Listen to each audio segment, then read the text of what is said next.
नमस्कार, डेली 24 भारत देख रहे हैं आप। मैं हूं आपके साथ साहिल धुलिया। बुलेटिन की शुरुआत करते हैं। नोएडा से ग्रेटर नोएडा वेस्ट तक मेट्रो संचालन को लेकर हाल ही में दिल्ली में एक उच्च स्तरीय बैठक हुई, जिसमें यह तय करने की तैयारी की जा रही है कि इस रूट पर सामान्य मेट्रो चलेगी या नमो भारत सेवा शुरू की जाएगी। एनएमआरसी ने बैठक में स्पष्ट किया कि सेक्टर 51 से नॉलेज पार्क 5 तक सामान्य मेट्रो का संचालन जरूरी है, क्योंकि सामान्य मेट्रो और रैपिड मेट्रो दोनों को एक ही ट्रैक पर चलाना तकनीकी रूप से संभव नहीं है। सामान्य मेट्रो की गति लगभग 50 किलोमीटर प्रति घंटा है, जबकि रैपिड मेट्रो की गति 100 किलोमीटर प्रति घंटे से अधिक है। अगर दोनों एक ही कॉरिडोर में चलेंगी तो दोनों परियोजनाओं की उपयोगिता प्रभावित होगी। ग्रेटर नोएडा वेस्ट मेट्रो और गाजियाबाद जेवर RRTS नमो भारत दोनों प्रोजेक्ट्स का मंत्रालय स्तर पर अलग अलग विश्लेषण किया जाएगा। रैपिड मेट्रो गाजियाबाद से ग्रेटर नोएडा वेस्ट तक एक गोल चक्कर मार्ग से आएगी, जबकि इसी क्षेत्र में NMRC का मेट्रो रूट भी प्रस्तावित है। अब अंतिम फैसला केंद्र सरकार लेगी कि ग्रेटर नोएडा वेस्ट में कौन सा रूट लागू किया जाएगा, सामान्य मेट्रो या नमो भारत। वहीं ग्रेटर नोएडा में यमुना एक्सप्रेसवे औद्योगिक विकास प्राधिकरण ने दनकौर क्षेत्र में बड़ी कार्रवाई करते हुए खसरा नंबर 211 पर चल रहे विशाल अतिक्रमण को हटाया। अभियान के दौरान लगभग 46,000 वर्ग मीटर की कीमती जमीन को अवैध कब्जे से मुक्त कराया गया, जिसकी कीमत करीब 230 करोड़ रुपए बताई जा रही है। यह कार्रवाई मुख्य कार्यपालक अधिकारी के निर्देश पर की गई, जिसमें विशेष कार्य अधिकारी की अगुवाई में राजस्व टीम, परियोजना विभाग, दनकौर थाने की पुलिस और भारी सुरक्षा बल मौके पर मौजूद रहा। अभियान के दौरान अवैध रूप से बने पक्के और कच्चे निर्माण, टीन शेड दीवारें और झोपड़ियां JCB की मदद से पूरी तरह तोड़ी गई। प्राधिकरण ने स्पष्ट किया कि जमीन पर अवैध कब्जा किसी भी स्थिति में स्वीकार्य नहीं किया जाएगा, और अगर कोई दोबारा कब्जा करने की कोशिश करता है तो उसके खिलाफ सख्त कानूनी कार्रवाई के साथ आपराधिक मुकदमा भी दर्ज किया जाएगा। ये जमीन आगे होने वाली विकास परियोजनाओं के लिए बेहद महत्वपूर्ण है, इसलिए अतिक्रमण हटाने की कार्रवाई आगे भी जारी रहेगी। वहीं ग्रेटर नोएडा में उस समय हंगामा मच गया जब सड़क पर आधा दर्जन दबंगों ने एक युवक को गिरा कर बुरी तरह से पीटा। बताया जा रहा है कि युवक एक डिलीवरी का काम करता है और बाइक हटाने को लेकर उसका कुछ लोगों से विवाद हो गया था। मामूली कहासुनी देखते ही देखते हिंसा में तब्दील हो गई और दबंगों ने मिलकर युवक को बेरहमी से मारना शुरू कर दिया। घटना का पूरा वीडियो किसी राहगीर ने मोबाइल में कैद कर लिया, जो बाद में सोशल मीडिया पर तेजी से फैल गया। वीडियो सामने आने के बाद पुलिस हर पहलू की जांच पड़ताल में जुट गई है और आरोपियों की पहचान करने की कोशिश कर रही है। यह घटना सूरजपुर थाना क्षेत्र की बताई जा रही है, जहां स्थानीय लोगों में भी इस मारपीट को लेकर काफी ज्यादा नाराजगी देखने को मिल रही है। वहीं मुजफ्फरनगर में बड़ा हादसा हो गया। एक नाबालिग लड़का एक लाइसेंसी बंदूक के साथ वीडियो बना रहा था और अचानक ट्रिगर दबने से गोली चल गई। घटना एक निर्माणाधीन मकान में हुई, जहां मौजूद सुरक्षा कर्मचारी को गोली लग गई। गोली लगते ही वो गंभीर रूप से घायल हो गया और तुरंत अस्पताल उसे ले जाया गया, लेकिन इलाज के दौरान उसकी मौत हो गई। सूचना मिलते ही पुलिस मौके पर पहुंची, जांच की और हथियार को अपने कब्जे में ले लिया। नाबालिग लड़के को भी पूछताछ के लिए अभिरक्षा में रखा गया है। मृतक के परिजनों ने इस घटना पर गंभीर सवाल उठाए हैं। उनका कहना है कि बंदूक सामान्य तौर पर सुरक्षित स्थान पर रखी जाती थी, ऐसे में यह हथियार नाबालिग के हाथ में कैसे पहुंचा, इसमें कारतूस कैसे डला और फायर कैसे हो गया। उनका आरोप है कि गोली करीब 10 मीटर की दूरी से लगी है, इसलिए यह केवल दुर्घटना नहीं बल्कि जानबूझकर की गई हरकत भी हो सकती है।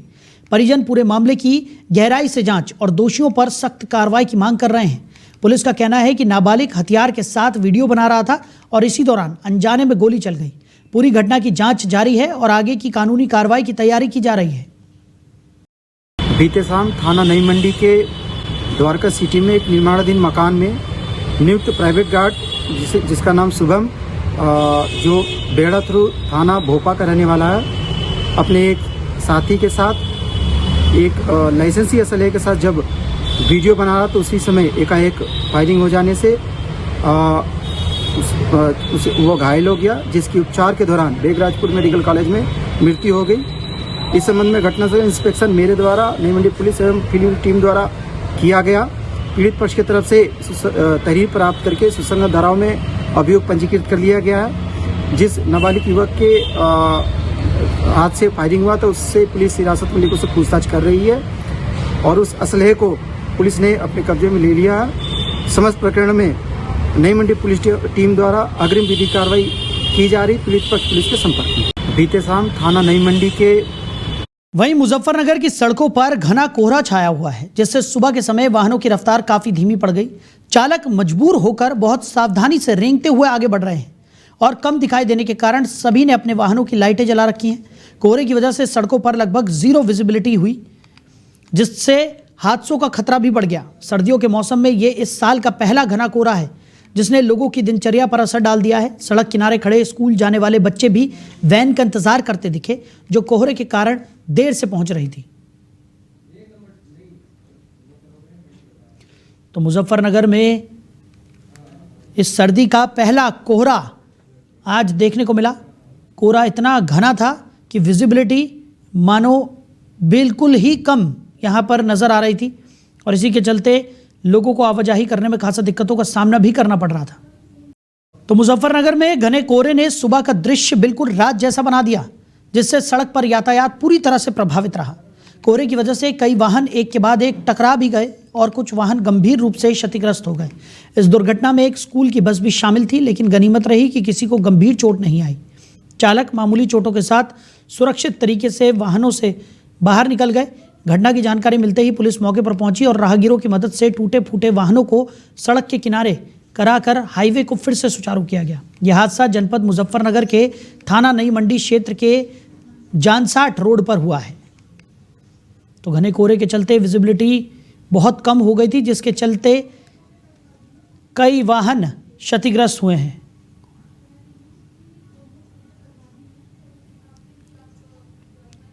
तो तस्वीरों में आप देख सकते हैं किस तरीके से ये वाहन क्षतिग्रस्त हुए हैं। हालांकि गनीमत रही कि किसी को कोई गंभीर चोट नहीं आई, लेकिन कुछ वाहन चालकों को मामूली चोटें आई है। विजिबिलिटी कम होने के चलते कई वाहन आपस में टकरा गए और इस बार की सर्दी का ये पहला घना कोहरा और कई गाड़ियां हादसे का शिकार हुई हैं। तस्वीरें आपको दिखा रहे हैं। तो सुबह के समय विजिबिलिटी बेहद कम रही, जिसके चलते आवागमन पूरी तरह से प्रभावित रहा। कई वाहन आपस में भिड़ गए और यह हादसा हो गया। लेकिन गनीमत रही कि कोई भी गंभीर रूप से घायल नहीं हुआ। हालांकि कई वाहनों को काफ़ी ज़्यादा नुकसान पहुंचा है। तस्वीरों में आप देख सकते हैं टक्कर लगने की वजह से कई वाहन क्षतिग्रस्त हो गए, लेकिन कुछ वाहन चालकों को मामूली चोटें आईं और कोई गंभीर रूप से घायल नहीं हुआ। वहीं इस हादसे में एक स्कूल बस भी शामिल थी। गनीमत रही कि स्कूल बस को भी ज़्यादा नुकसान नहीं पहुंचा। तो घने कोहरे की वजह से विजिबिलिटी बेहद कम हो गई थी, जिसके चलते सड़क पर गाड़ियां एक दूसरे से टकरा गई। तस्वीरों में आप देख सकते हैं किस तरीके से वाहन रेंगते हुए नज़र आ रहे थे। चालक अपनी वाहनों की लाइटें जलाकर सुबह के समय सफ़र करने को मजबूर रहे। उसके बावजूद भी विजिबिलिटी काफ़ी कम होने की वजह से कई वाहन एक दूसरे से टकरा गए और क्षतिग्रस्त हो गए। तो तस्वीरों में आप देख सकते हैं किस तरीके से यह हादसा हुआ है और इस घने कोहरे के चलते कई गाड़ियां क्षतिग्रस्त हुई हैं। कई गाड़ियों को खासा नुकसान भी पहुंचा है, लेकिन गनीमत यह रही कि वाहन चालकों को गंभीर चोटें नहीं आई।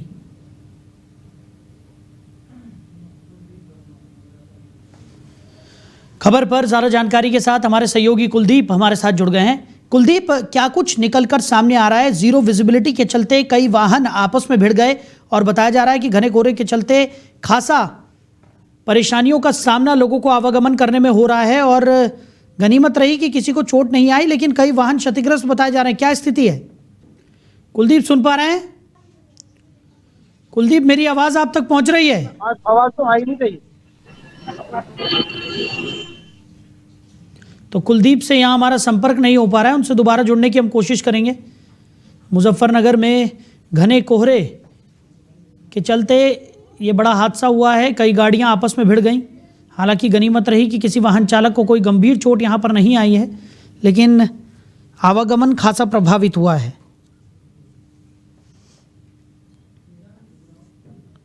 तो सड़क पर कई वाहन आपस में टकरा गए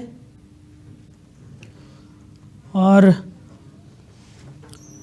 कई वाहनों की आपस में टक्कर हुई, लेकिन गनीमत रही कि किसी भी वाहन चालक को कोई गंभीर चोट यहाँ पर नहीं लगी है। कोहरे के चलते यह हादसा हुआ है। तो इस बार की सर्दी का सबसे घना कोहरा आज देखने को मिला। मुजफ्फरनगर में विजिबिलिटी बेहद कम हो गई। गाड़ियाँ ज़ीरो विजिबिलिटी के चलते रेंगने को मजबूर रहीं। उसके बाद भी कई गाड़ियां आपस में टकरा गई। कई गाड़ियों को खासा नुकसान पहुंचा है, लेकिन गनीमत रही कि वाहन चालकों में कोई भी गंभीर रूप से घायल नहीं हुआ। तो मामूली चोटें कुछ वाहन चालकों को ज़रूर आईं और बताया जा रहा है कि एक स्कूल बस की भी ज़ीरो विजिबिलिटी के चलते टक्कर हो गई थी।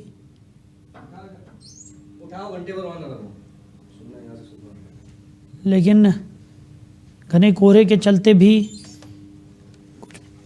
लोगों को खासा परेशानियों का सामना यहाँ पर करना पड़ा है। तो इसी खबर पर ज़्यादा जानकारी के साथ हमारे सहयोगी कुलदीप हमारे साथ जुड़ गए। कुलदीप, क्या स्थिति इस वक्त बताई जा रही है? घने कोहरे की वजह से विजिबिलिटी बेहद कम हो गई थी और कई गाड़ियों की भी आपस में टक्कर हो गई है, क्या स्थिति है? देखिए सर, मैं आपको बताना चाहूंगा ये सारा मामला जनपद मुजफ्फरनगर के जानसठ रोड का है, जहां पर सुबह के समय कई गाड़ियां घने कोहरे के चलते आपस में टकरा गई है। पर गनीमत यह रही है कि कोई भी जो वाहन टकराए हैं तो उसके अंदर बैटरी सवारी है, कार चालक है या परिचालक है, उनको किसी भी तरह की कोई जनहानि नहीं हुई है।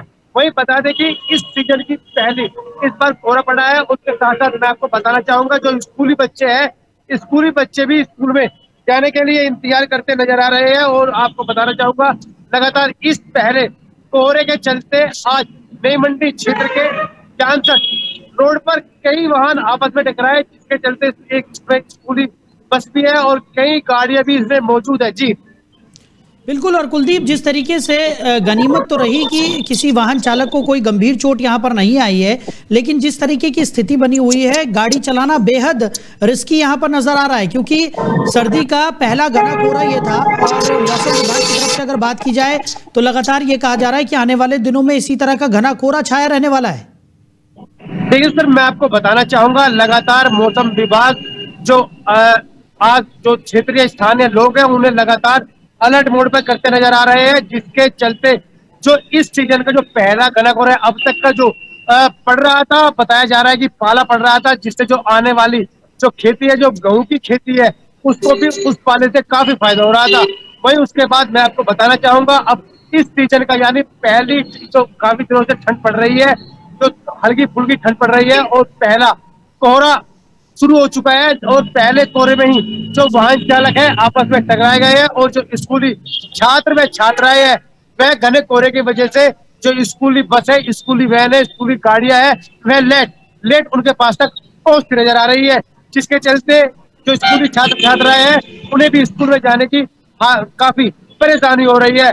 और जो वाहन चालक है उनसे भी मौसम विभाग द्वारा शिकायत की जा रही है कि जो वाहन है वह अपने वाहनों को धीमा चलाए, मंदा चलाए, जिससे कोई भी हानि न हो सके। जी बिल्कुल। और कुलदीप, वहीं अगर बात की जाए, क्योंकि जिस तरीके की तस्वीरें हम लगातार देख रहे हैं, कई वाहन बहुत बुरी तरह से क्षतिग्रस्त हुए हैं। हालांकि किसी के भी गंभीर चोट जो वाहन चालक है उसको नहीं आई, लेकिन वाहनों को काफी ज्यादा नुकसान यहाँ पर पहुंचा है। ऐसे में आने वाले समय में स्थितियां बिगड़े नहीं, उसको लेकर प्रशासन की तरफ से क्या कुछ कदम उठाए जा रहे हैं?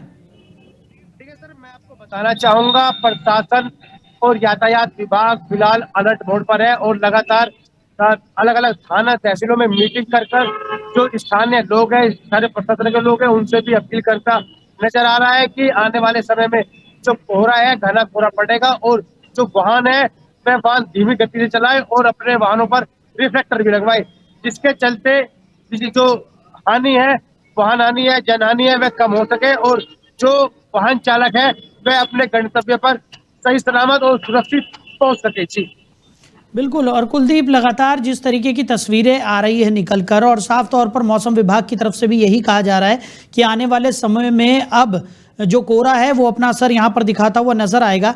ऐसे में कई बार हमने देखा है कि कई बार तो इतनी कम विजिबिलिटी होती है कि 10 मीटर भी दिखाई नहीं देता। ऐसे में जो स्कूल बस के परिचालक हैं या चालक हैं, उनके लिए किसी तरह की कोई गाइडलाइंस यहाँ पर जारी की गई है, या वाहन चालकों के लिए किसी तरह की सुविधा के लिए कुछ कदम यहाँ पर प्रशासन की तरफ से उठाया जा रहा है?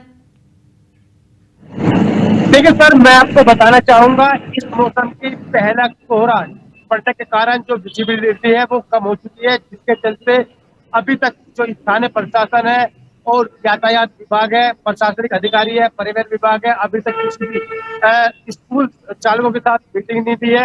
और उसके साथ अब जो पहला घना कोहरा पड़ने के बाद ये हादसा होने के बाद, हादसा तो हुआ है, सड़क हादसा हुआ है, पर इसमें कोई जनहानि नहीं हुआ, जिसके चलते यह भी सबसे बड़ी गनीमत मानी जा सकती है। उसके साथ साथ सभी वाहन चालकों से जो स्थानीय प्रशासन है लगातार अपील करता नजर आ रहा है कि वह जो घना कोहरा है, जिससे विजिबिलिटी कम होने के कारण वाहनों को धीमे गति से चलाए और अपने गंतव्य की तरफ सुरक्षित और सही सलामत पहुंच पाए। जी चलिए कुलदीप, हमारे साथ जुड़ने के लिए, इन तमाम जानकारियों के लिए आपका बहुत शुक्रिया। तो मुजफ्फरनगर में आज घने कोहरे के चलते विजिबिलिटी बेहद कम हो गई और इसके चलते ही कई वाहन आपस में भिड़ गए। हालांकि गनीमत रही कि वाहन चालकों को किसी तरह की कोई गंभीर चोट नहीं आई, लेकिन वाहनों को खासा नुकसान पहुंचता हुआ यहां पर नजर आ रहा है। चलिए आगे बढ़ते हैं। नोएडा और दिल्ली एनसीआर में ठंडी हवाओं के बीच भी प्रदूषण कम नहीं हुआ है और हवा की गुणवत्ता अब भी खराब स्तर पर बनी हुई है। पूरे नोएडा का औसत AQI 294 दर्ज किया गया है, जो खराब श्रेणी में आता है। अलग अलग इलाकों की बात करें तो सेक्टर 125 में AQI 309 तक पहुंच गया, जबकि सेक्टर 1 में ये 291 रहा। सेक्टर 62 में हवा की स्थिति थोड़ी बेहतर ज़रूर है, लेकिन AQI अब भी 246 पर है। सेक्टर 116 की स्थिति सबसे चिंताजनक है, जहां AQI 331 दर्ज किया गया, जो बहुत ही खराब स्तर में आता है। ग्रेटर नोएडा में भी हवा की हालत ठीक नहीं है। नॉलेज पार्क 3 में AQI 235 और नॉलेज पार्क 5 में 331 मापा गया है। ठंड बढ़ने के साथ साथ प्रदूषण का स्तर नीचे नहीं आ रहा है, जिससे लोगों को सांस संबंधी समस्याएं बढ़ती हुई दिखाई पड़ रही हैं। तो प्रदूषण की स्थिति में फिलहाल किसी तरह की कोई राहत मिलती हुई नजर नहीं आ रही है। हालांकि मौसम विभाग की तरफ से ये अनुमान लगाया गया था कि बदलते मौसम के साथ प्रदूषण में भी कमी आएगी, लेकिन अब भी दिल्ली NCR की कई जगहों का AQI काफ़ी खराब श्रेणी में दर्ज किया जा रहा है और सबसे ज़्यादा असर बच्चों और बुजुर्गों पर पड़ता हुआ दिखाई दे रहा है, जिसके चलते सांस लेने में तकलीफ़ों का सामना उन्हें करना पड़ रहा है। साथ ही साथ आंखों में जलन की समस्याओं से भी 2-4 लोग होते हुए नज़र आ रहे हैं। तो लोगों ने साफ तौर पर शिकायत की है कि कई बार उनकी आंखों में तेज़ जलन होती है, सांस लेने में उन्हें तकलीफ़ों का सामना करना पड़ता है।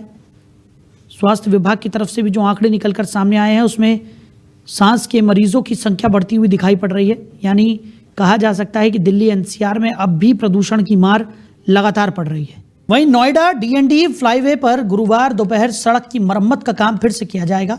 दिल्ली से नोएडा आने वाले मार्ग पर दोपहर 12 बजे से शाम 4 बजे तक एक लेन बंद रहेगी, इसलिए वाहनों को सिर्फ 2 लेनों से होकर गुजरना पड़ेगा, जिससे ट्रैफिक की रफ्तार धीमी हो सकती है। ये काम नोएडा टोल ब्रिज कंपनी की टीम कर रही है, जिसमें सड़क की ऊपरी परत को दुरुस्त किया जा रहा है।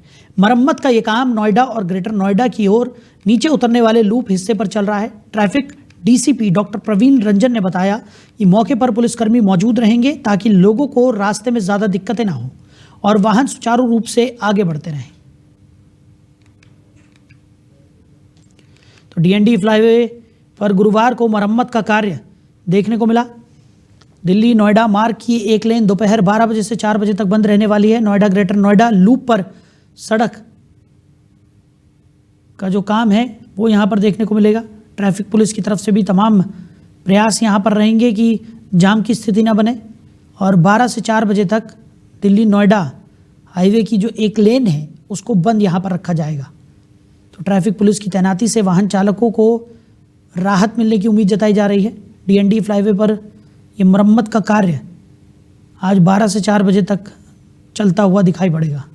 वहीं नोएडा सेक्टर 51 और सेक्टर 52 मेट्रो स्टेशनों को जोड़ने वाला स्काई वॉक लगभग तैयार हो चुका है और इसमें लगे ट्रैवलेटर का इंस्टॉलेशन पूरा कर लिया गया है। अब ट्रैवलेटर की टेस्टिंग भी शुरू हो गई है, जिससे पता चलता है कि काम अंतिम चरण में पहुंच चुका है।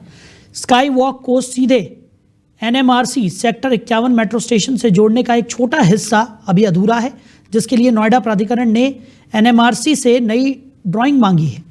उम्मीद है कि इस सप्ताह के अंदर इसे जोड़ने का काम शुरू हो जाएगा। प्राधिकरण का लक्ष्य है कि स्टेशन से जुड़ने वाले हिस्से और बिजली से संबंधित सभी कार्य लगभग 15 दिनों में पूरे कर लिए जाएं। अगर सब कुछ तय समय पर पूरा हो जाता है तो स्काई वॉक अगले साल 15 जनवरी के बाद कभी भी आम लोगों के लिए खोल दिया जाएगा।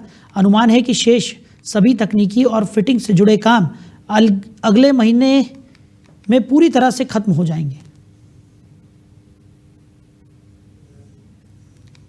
तो सेक्टर 51 और 52 को जोड़ने वाला स्काई वॉक का काम लगभग अंतिम चरण में पहुंच गया है। स्टेशन से जोड़ने का अंतिम हिस्सा बस बाकी रह गया है, जिसका काम भी अगले महीने तक पूरा होने की उम्मीद जताई जा रही है। तो ट्रैवलेटर की टेस्टिंग भी यहाँ पर शुरू हो गई है, जिससे पता चलता है कि काम बड़ी तेज़ी के साथ आगे बढ़ रहा है और जल्द ही ये काम पूरा हो जाएगा। वहीं नोएडा सेक्टर 91 में बायोडाइवर्सिटी पार्क के अंदर बनने वाले डियर पार्क की तैयारियां तेज़ी से चल रही हैं। पार्क में हिरणों के लिए बाड़ा, गलियारा और सर्विस रोड का निर्माण करने के लिए बुधवार को टेंडर जारी कर दिया गया है। इस परियोजना पर लगभग 15.96 करोड़ रुपए खर्च होने का अनुमान है और इच्छुक एजेंसियों से 23 दिसंबर तक आवेदन आमंत्रित किए गए हैं। डियर पार्क में मुख्य प्रवेश द्वार के अलावा डॉक्टर रूम, वार्ड और ऑफिस भी अलग से बनाए जाएंगे, ताकि पार्क का संचालन और देखभाल सुचारू रूप से हो सके। अधिकारियों का दावा है कि नए साल से इस परियोजना पर काम शुरू होने की उम्मीद है। तो परियोजना पर लगभग 16 करोड़ के आसपास का खर्च आएगा। सेक्टर 91 में डियर पार्क की तैयारियां तेजी के साथ आगे बढ़ती हुई नजर आ रही है। तो हिरण बाड़ा सर्विस रोड के लिए भी बजट आवंटित कर दिया गया है और सेक्टर 91 में ये डियर पार्क का निर्माण हो रहा है, जो कि पर्यटन को और ज़्यादा मजबूती देता हुआ नजर आएगा। तो सेक्टर 91 में इस पार्क का निर्माण यहाँ पर किया जा रहा है। परियोजना पर लगभग 16 करोड़ रुपए का खर्च अनुमानित है। सेक्टर 91 में डियर पार्क में हिरण बाड़ा सर्विस रोड के लिए टेंडर जारी कर दिया गया है। तो काम तेज़ी के साथ आगे बढ़ता हुआ दिखाई पड़ रहा है। तो फिलहाल इस बुलेटिन में मेरे साथ इतना ही। आप बने रहिए और देखते रहिए डेली 24 भारत। नमस्कार।